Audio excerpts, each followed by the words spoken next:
I'm Jason Rasidlo, standing outside the Gem Theater in Detroit for the 30th annual SAA Auto Outlook Conference. Now this year, autonomous vehicles and the Trump presidency were two of the topics that were discussed in great detail. Stay tuned for the highlights. After the deep recession, we have seen a modest recovery, especially when you look at economic growth. But the reality is this has been the slowest recovery since World War II. And that explains part of the angst that we see, that the economy seems to be underperforming. And now we have a new administration coming in. As I'll show in some charts, the market reaction has been pretty positive.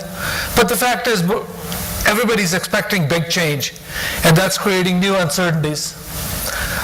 China, the other big market for us, is clearly transitioning to a new growth model. The road is somewhat bumpy, but again, as I'll show in the data on auto industry, it's a very different performance. Unfortunately, the emerging markets have been hit hard by the Chinese slowdown, and we've got Russia and Brazil in recession. But Europe has been the surprise this year. There was a lot of concern with Brexit, with the refugee crisis and everything else, that things could easily go downhill in Europe. But in fact, Western Europe has done better than expected.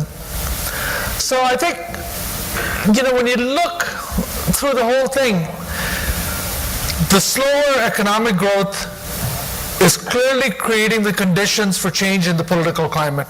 We've got Brexit. We've got the Trump election. We've got the growth of nationalist parties across Western Europe. So these are all areas of concern. But then when you look at the auto industry, it's almost like it's decoupled from what's going on in the economy.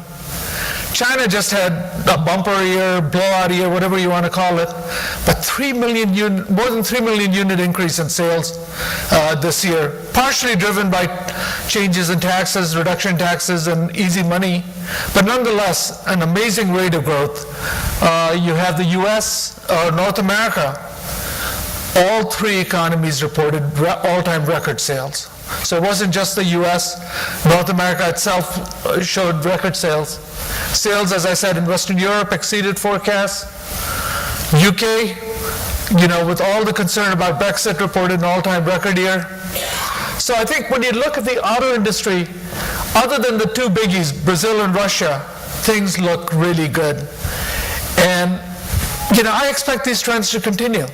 I don't think we'll see another 3 million unit jump in China. They've raised their taxes again. But clearly we'll see growth in China. I think North America, again, will be at or near record level. And then, again, we want to take a look at what some of the longer-term impact is. The Trump impact was certainly well orchestrated, and we certainly agree. There's going to be more or less three different areas that certainly could impact the market.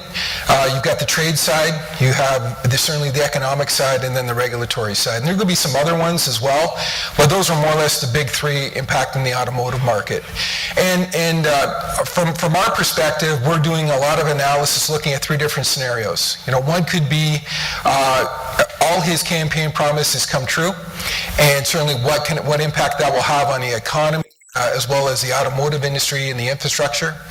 Second one could be, what if we can only get some of it through? That there's some reticence within the House to drive through a lot of the reforms. Some of that could be the corporate reforms, maybe the emissions legislation, trade issues as well.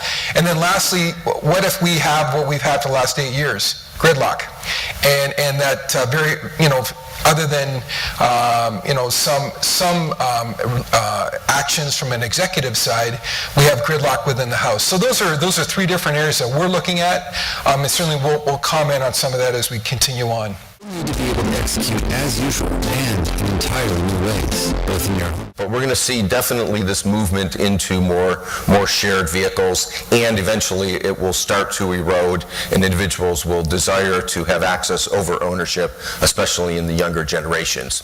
But the real profound impact is going to be in a post-autonomous vehicle world, which is the upper equator of this particular graph. And in state 3, which is really somewhat of a state that probably isn't going to be a significant state, where you have personally owned autonomous vehicles. The real shift is going to be obviously when we get to shared vehicles of autonomous vehicles. And that's where everyone is racing towards. And for those of you who were at CES, that's really where a lot of the focus and the attention is.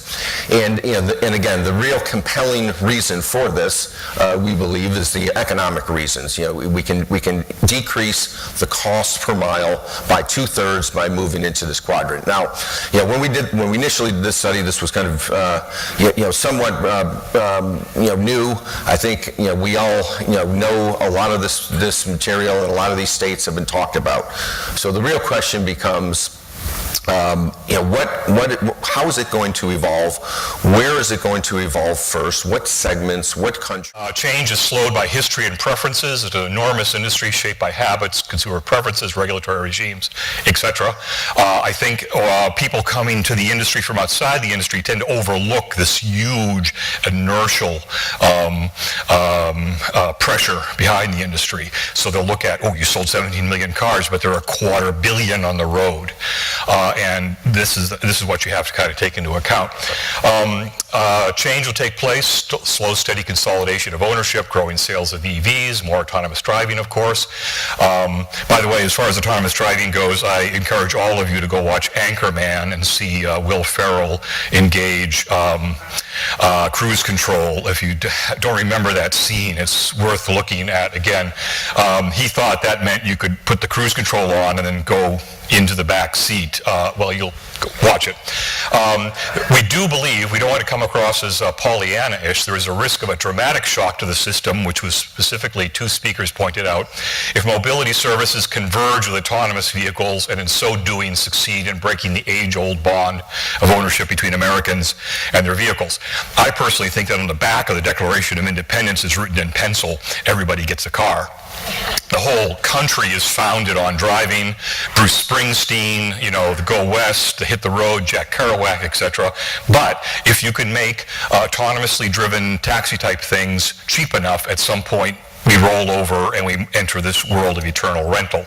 Right now it's mostly in San Francisco or New York, where, if a parking space costs you $250,000, you're probably not going to have a car. I will point out, though, that in London, 60% of households own a car, and even in New York City, 45% do. I don't have the figures for San Francisco. But this is an existential threat to the industry if you can just have relatively fewer cars run real hard. Shared kind of things. Though as I talked to one dealer in Texas who said, the day I approach a rancher and tell him I'm going to share his F-250 dually are the last words I will speak on earth. So it will vary by use case, and remember what we saw earlier in the day, that trucks are the majority of the market, and I don't think trucks are easily shared, but maybe they will be. Any case, by the end of the decade, the system will likely remain intact with changing economics, etc., and I'll go into that now very quickly. Core topics, volumes, hey, look, 2025, 17 to 18 million units, just like everybody's been predicting for next year, say. We're predicting that far out the same number, though if you think about it, this is actually a relative shrinkage because the population grows through natural births and immigration. Well, natural births. But crucially, a major shift upward in the marketplace. By 2025, the rich will buy new cars, the rest of us will buy used.